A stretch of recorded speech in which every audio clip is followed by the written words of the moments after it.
रजब भट्ट एक मलून आदमी है, एक लानती आदमी है, एक बदकिरदार आदमी है। जो बंदा उठता है 295C के साथ छेड़खानी करता है, हर 2-3 माह बाद हमारे मुल्क में ये रेड लाइन है मुसलमानों की, इसी रेड लाइन को छेड़ा जाता है। क्यों? ये वो बदबख्त मलून आदमी है कि जिसको कहता है खाना काबा में और मदीना पाक में सुकून नहीं मिलता, जानमाज पे मजाक करता है।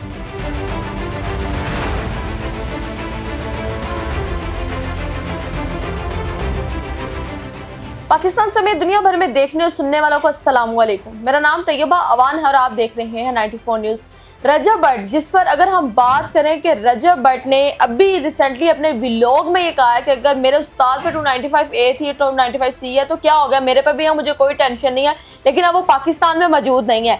और 295C का पर्चा एप्लीकेशन किसने दी थी? फरकान शाह साहब ने दी थी, जो कि आज हमारे साथ मौजूद है। तो इनसे जानते हैं कि आखिरकार इन्होंने 295C की जो एप्लीकेशन है वो क्यों दी है और रजब भट्ट का जो मामला है कैसे सॉल्ट आउट हो सकता है। अस्सलाम वालेकुम जी। वालेकुम सलाम सर, कैसे आप? अल्लाह का शुक्र, अल्लाह का करम। सर, सबसे पहले मुझे ये बताइएगा कि आखिरकार रजब भट्ट ने ऐसा क्या किया कि आपने उसके खिलाफ 295C की एप्लीकेशन दी? आपकी वसातत से, आपके चैनल के थ्रू तमाम अवाम से कि हमेशा 295C को ही क्यों छेड़ा जाता है। जो गवर्नर पंजाब थे हमारे, जिनका मर्डर कर दिया गया था, उन्होंने भी इसको सिर्फ इतना लफ्ज, मुझे उनका जुमला याद है, आपने फरमाया था कि 295C एक काला कानून है, 295C को ही छेड़ा जाता है। पिछले दिनों असम्बली में इसके साथ छेड़छाड़ शुरू हुई, तब कितनी जानें गई, कितने उलमाए कराम ने इसके लिए कुर्बानी दी। आखिर कौन लोग हैं जिनको 295C से ही खतरा है? रजब भट्ट अपने 302 लिख लेता, परफ्यूम का नंबर 302 भी दफा है ना, बेसिकली तो उस जैसे बंदे के लिए जो दफा सूट करती है वो 376 है, इसको ये लिखनी चाहिए थी, 780 ये लिख लेता। इस 295C 295A इनके अलावा भी तो कितनी दफात हैं, आप उसको क्यों नहीं छेड़ते? जो बंदा उठता है 295C के साथ छेड़खानी करता है, हर 2-3 माह बाद हमारे मुल्क में ये रेड लाइन है मुसलमानों की, इसी रेड लाइन को छेड़ा जाता है। क्यों? अब मैं आपको बताता हूं कि रजब भट्ट को ही क्यों चूज किया गया इस 295 को छेड़ने के लिए। सारी अवाम का ये सवाल है कि उसको क्यों सिलेक्ट किया गया ना। एक सोचने की बात है कि रजब भट्ट को क्यों सिलेक्ट किया गया। रजब भट्ट की फॉलोअरशिप है, पहले इसको हाइप दी गई, ये एक लॉबी है, ये वो लॉबी है जो, अब मैं उसका नाम अभी खुल के नहीं, लेकिन मैं डरता किसी से नहीं, मैं लूंगा 1-2 प्रूफ्स इकट्ठे करने के बाद। ये वो लॉबी है जिनको इस 295C से खतरा है, जिनको पता है कि हमने थोड़ी सी जुबान खोली, लब कुशाई की तो हम पे ये कार्रवाई होगी। लोग कहते हैं कि रजब भट्ट को डिफेम करने की कोशिश की जा रही है। इसके अलावा कोई यूट्यूबर नहीं है, उसके पीछे क्यों नहीं? डक्की इससे छोटा यूट्यूबर है। इसके काफी स्कैंडल्स जो हैं वो आए रोज सोशल मीडिया पे लीक हो रहे होते हैं। ये वो बदबख्त मलून आदमी है कि जिसको कहता है खाना काबा में और मदीना पाक में सुकून नहीं मिलता। हाँ, ये भी इसके बाद काफी वीडियो। ये वो बंदा है जो जानमाज पे मजाक करता है, ये जो बंदा है कि मेरे मसीही भाइयों के साथ ये मजाक करता है। ठीक है, सारा दफा ये एक प्री प्लान सारी प्लानिंग हुई है। पहले थोड़ा थोड़ा टेस्टर लगाया, जब 295 में इसको कराची से माफी मिली, लाहौर से माफी मिली, फिर उन्होंने से कहा तुम 295C को छेड़ो। तो ये कोई एक्सक्यूज अब वो माफिया मांग रहा है, खाना काबा खड़ा हुआ है वहाँ पे, कुरान मजीद पे हाथ रख रहा है, मुझसे गलती हो गई, मैं माफी मांगता हूँ, मुझे पता नहीं था ये क्या चीज है। तो क्या समझते हैं, या ये भी कोई प्लान है, या वाकई में वो शर्मिंदा है, माफ कर देना चाहिए? उसकी बॉडी लैंग्वेज बता रही है। 200 नबी पाक सल्लल्लाहु अलैहि वसल्लम की ये जो शान अक़दस की हिफाजत के लिए ये दफा बनाई गई है, इसकी माफी का इख्तियार आपके या मेरे पास है। 1400 और गालबन 39 या 46 साल हुए हैं इस्लाम की हिस्ट्री को। इस पूरी हिस्ट्री में इस जुर्म की आज तक किसी को माफी मिली है? नहीं।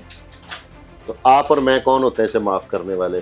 आपकी वसातत से मैं रजब भट्ट को मैसेज दूंगा कि किसी लेडीज का ना सर्जरी करा ले स्किन की, इस मनहूस शक्ल में तुम्हें कोई मुसलमान छोड़ेगा नहीं ऑल ओवर दी वर्ल्ड। अब वो पाकिस्तान से बाहर चला गया, उम्रा करने चला गया, क्या लगता है ये भी कोई पाकिस्तानियों से बचने का कोई मुहाज है? क्या मुसलमान सिर्फ पाकिस्तान नहीं है? आशिक रसूल तो पूरी दुनिया में भरे हुए हैं। तो क्या लगता है सऊदीया में ये किसी प्लान से गया है? ये सारी एक प्लानिंग है, ये एक एजेंडे पे काम कर रहा है। इसी को सिलेक्ट करने की वजह है कि इसके जो फॉलोअर्स है ना वो टीनेजर्स है, वो जो लॉबी है ना, पता ही नहीं है कि क्या चीज है, वो लॉबी उनको मोटिवेट करना चाह रही है कि 295 अच्छा कानून नहीं है।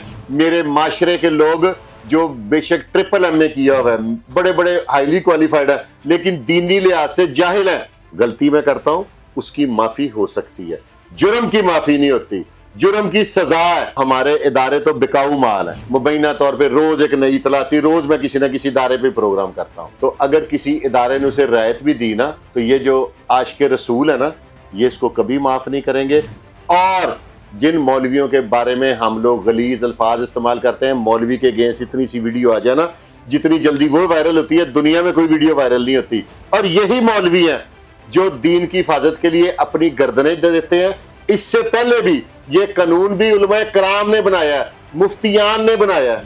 आप लोग रजब भट्ट की हिमायत में नबी पाक सल्लल्लाहु अलैहि वसल्लम की शफाअत से महरूम ना हो जाइएगा। बिल्कुल। ये आपको एक मुफ्त मशवरा है मेरी तरफ से। क्या पैगाम देना चाहेंगे रजब भट्ट के लिए? रजब भट्ट को मैं कहूंगा कि जिस लॉबी के लिए तुम काम कर रहे हो ना, वो तुम्हें नहीं बचा सकेगी। तुमने चंद डॉलर्स की खातर, चंद टकों की खातर मेरे नबी की जो है ना हुर्मत रसूल की जो दफा है, उसके साथ छेड़खानी की है।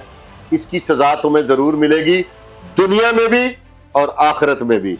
व्यूअर्स, आज हमारे साथ फुरकान शाह साहब मौजूद थे। इनकी गुफ्तगू करके मुझे तो बहुत अच्छा लगा। और जब हम ये सुनते हैं ना कि रजब भट्ट ने क्या किया, तो यकीन करें रूह काम जाती है। और मेरा ख्याल है कि हम बींगा मुस्लिम, हम अगर मुसलमान हैं तो हम अपने रब को सिर्फ रोज़ों से या नमाज़ों से राज़ी नहीं कर सकते। हम लोगों ने अपने प्यारे नबी हज़रत मोहम्मद सल्लल्लाहु अलैहि वसल्लम की शान में गुस्ताखी कतन बर्दाश्त नहीं करनी। हम लोग हमारे प्यारे नबी का कलमा पढ़ने वाले हैं, हम पर आखिरी किताब नाजिल की कुरान मजीद की सूरत में। हम लोग अपने इमालों से भी अपने रब को राज़ी कर सकते हैं। आज के प्रोग्राम के हवाले से आपकी क्या राय है, लाजमी कमेंट सेक्शन में बताइएगा। हम आपसे मिलते हैं किसी अगले प्रोग्राम में, शायद वो फुरकान शाह साहब का ही हो, क्योंकि कुछ नई अपडेट्स आने वाली हैं। तो हम हमारा प्रोग्राम देखते रहें और बताइएगा क्या हम दोबारा कई नई अपडेट्स के साथ फुरकान शाह साहब के साथ मौजूद हों या नहीं, लाजमी बताइएगा। इसके साथ अपनी मेज़बान तैयबा अवान को दें इजाज़त। अल्लाह हाफिज़।